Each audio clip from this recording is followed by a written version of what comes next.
അതുപോലെ സർവീസ് സംഘടനകളുടെയൊക്കെ നേതാക്കന്മാരും ഉദ്യോഗസ്ഥന്മാരും നേരിട്ട് കോടതിയുടെ മുമ്പിൽ ഹാജരാവണം എന്ന ഹൈക്കോടതിയുടെ ഇന്നലെ പുറപ്പെടുവിച്ച പ്രധാനപ്പെട്ട നിർദ്ദേശവുമായിട്ട് ബന്ധപ്പെട്ട് ആവശ്യമായ നിയമ നിർദ്ദേശങ്ങളെ അടിസ്ഥാനപ്പെടുത്തി നിലപാട് സ്വീകരിക്കും എന്നാണ് അത് സംബന്ധിച്ച് പറയാനുള്ളത്. അല്ലാണ്ട് ഞങ്ങളിപ്പോൾ അതുപോലെ എന്തെങ്കിലും പ്രത്യേക നിലപാട് സ്വീകരിക്കേണ്ടതില്ല. കേരളീയ സമൂഹത്തിൽ ഏറ്റവും കൂടുതൽ രാഷ്ട്രീയ ഉത്ഭുതത നേടിയിട്ടുള്ളൊരു ജനതയാണ് കേരളത്തിലുള്ളത്. അതാണ് കേരളത്തിൻ്റെ പ്രത്യേകത. അങ്ങനെ ഉത്ഭുതത നേടിയ ഒരു പശ്ചാത്തലം രൂപപ്പെടുത്തുമ്പോൾ സ്വാഭാവികമായിട്ടും നാട്ടിൻ പ്രദേശങ്ങളിലും പട്ടണങ്ങളിലും പ്രകടനങ്ങളും പൊതുയോഗങ്ങളും രാഷ്ട്രീയ വിശദീകരണങ്ങളും രാഷ്ട്രീയ പഠന സംവിധാനങ്ങളും ഒക്കെ ചേർന്നിട്ടാണ്. സമരമുണ്ട്, പ്രക്ഷോഭമുണ്ട്, സമ്മേളനമുണ്ട്, എല്ലാം ഉണ്ട്.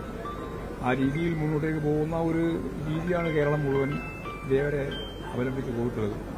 പലപ്പോഴും അതിന്റെ ഭാഗമായിട്ട് കോടതി ഇടപെട്ടിട്ടുണ്ട്. ഇപ്പോഴും കോടതി ഇടപെടുന്നുണ്ട്.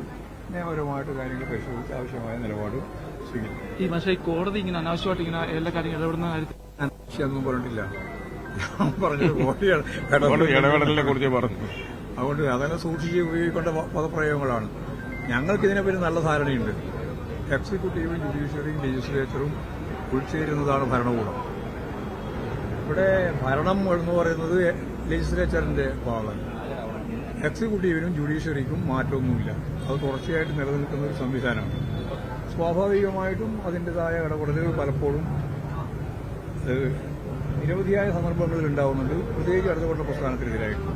അതിനെയൊക്കെ കൃത്യമായിട്ട് മനസ്സിലാക്കി അതിജീവിച്ച് മുന്നോട്ടേക്ക് പോവുക എന്നുള്ളതാണ് പാർട്ടിയും പ്രസ്ഥാനവും എല്ലാ കാലത്തും വേണ്ടിയിട്ടുള്ളത്. അതേപോലെ ഇനിയും ഞങ്ങൾ മുന്നോട്ടേക്ക് പോകും.